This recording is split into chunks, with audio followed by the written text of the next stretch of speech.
membaca Al-Quran secara terang-terangan. Pintar. Ada teman-teman, sama kita sapa dulu. Assalamualaikum warahmatullahi wabarakatuh. Halo anak-anak solih dan solihah, bagaimana kabarnya? Insya Allah baik semuanya ya. Baiklah, kali ini Kaulan sama Sanat kita akan baca buku apa Somat? enam telu entat sahadat teladan utama. Masya Allah, siapa yang akan kita ceritakan? Iku Abdullah bin Mas'ud. Iya, kita akan berkisah tentang seorang sahabat Rasulullah, yaitu Abdullah bin Mas'ud. Adik-adik yang solih dan solihah, sudah siap mendengarkan kisahnya? Kisah Abdullah bin Mas'ud Kaulan baca dari buku 64 Sahabat Teladan Utama. Baiklah adik-adik, simak kisah berikut ini. Abdullah bin Mas'ud adalah sahabat Rasulullah yang Allah karuniakan suara yang sangat merdu. Abdullah bin Mas'ud berbeda dengan sahabat-sahabat yang lainnya. Kenapa kak? Karena sahabat Abdullah bin Mas'ud ini tidak terlalu tinggi seperti sahabat-sahabat yang lain Somat. Tapi Masya Allah, suaranya sangat merdu. Wah, aku senang. Ini ceritanya ya Somat. Sejak Abdullah bin Mas'ud masuk ke dalam agama Islam, Abdullah bin Mas'ud tidak pernah berhenti mengikuti kajian yang Rasulullah berikan. Abdullah bin Mas'ud rajin sekali, tidak pernah absen sama sekali. Masya Allah. Nah, suatu ketika Abdullah bin Mas'ud membaca Al-Quran. Suara Abdullah bin Mas'ud ini teman-teman sangat merdu. Masya Allah.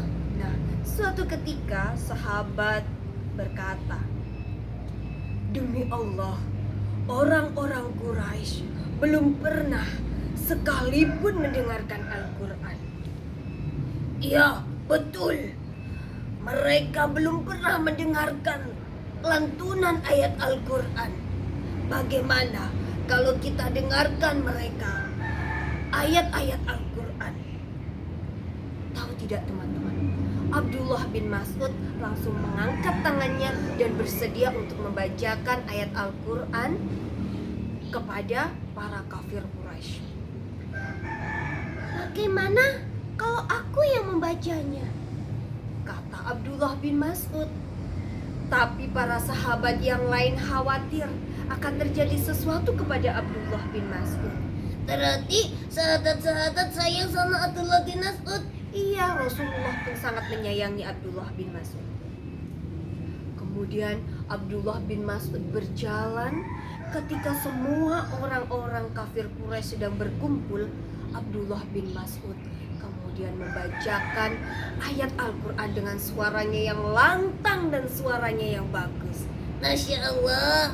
Nah, kemudian orang-orang kafir Quraisy bingung. Apa yang ia baca? Apa sebenarnya mereka? Sebenarnya dia sedang apa? Iya. Apa yang ia baca? Sepertinya yang ia baca adalah syair yang biasa dibaca oleh Muhammad. Iya, bagaimana kalau kita pukuli saja? Masya Allah, Abdullah bin Mas'ud kemudian dikerumuni oleh orang-orang kafir Quraisy dan kemudian dipukuli sampai babak belur teman-teman. Kasihan sekali. Ya Somat, kasihan sekali. Abdullah bin Mas'ud kemudian melanjutkan sampai selesai ayat yang ia baca dalam keadaan babak belur dan berdarah-darah mukanya. Masya Allah, jahat Anjani. Iya. Abdullah bin Mas'ud kemudian kembali kepada para sahabat dan Rasulullah. Sahabat yang melihat Abdullah bin Mas'ud keadaannya seperti itu sangat sedih. Kemudian sahabat Abdullah bin Mas'ud dipeluk oleh sahabat yang lain. Teman-teman, saking sayangnya Rasulullah kepada Abdullah bin Mas'ud, Rasulullah meneteskan air matanya, tidak tega melihat keadaan Abdullah bin Mas'ud dari kekejaman orang-orang kafir Quraisy. Masya Allah, demi Al-Quran, Abdullah bin Mas'ud rela merasakan sakit karena pukulan dari orang-orang kafir Quraisy. Demi Allah, Abdullah bin Mas'ud melakukan hal tersebut. Masya Allah, luar biasa ya sobat kisahnya. Iya, makanya teman-teman, kita itu sekarang kan ya gak lagi disekuli. Iya, nggak lagi dipukuli, nggak terancam. Makanya kita harus semangat membaca Al-Quran. Iya, harus semangat pokoknya. Iya, teman-teman yang salih dan salihat, semangat membaca Al-Quran. Semoga Al-Quran akan membawa kita ke jalan yang benar. Al-Quran akan menerangi kita ketika kita sudah di alam kubur. Masya Allah. Terima kasih kisah dari Kaulan kali ini tentang Abdullah bin Mas'ud. Nantikan kisah-kisah selanjutnya dari buku 64 Sahabat Teladan Utama. Iya, terima kasih teman-teman. Terima kasih. Wassalamualaikum warahmatullahi wabarakatuh.